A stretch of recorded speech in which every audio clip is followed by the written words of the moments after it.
Week 1, Day 5. Fan into flame the gift of God that is inside of you.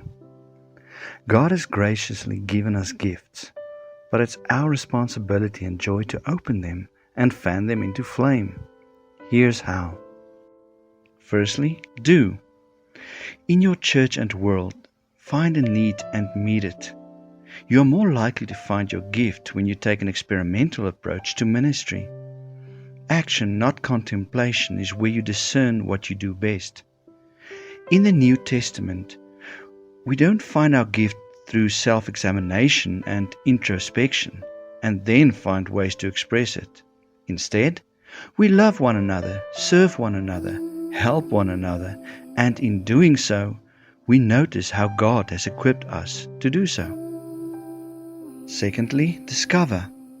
With a variety of serving experiences under your belt, the more the merrier, it's time to ask yourself some questions.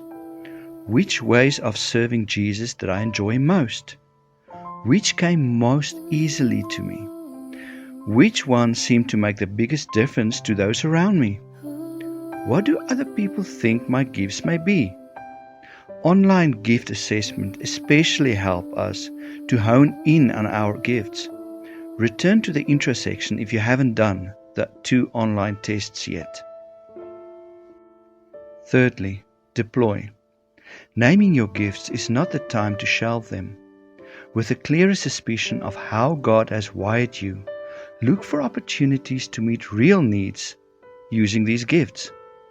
Are there new or better ways to integrate some of your gifts into your church life?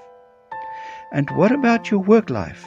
In all of this, you are not primarily looking for personal fulfillment, but the fruit of changed lives around you. And lastly, develop. Your gifts and talents are not inanimate objects. They can grow and diminish, depending on what you do or don't do.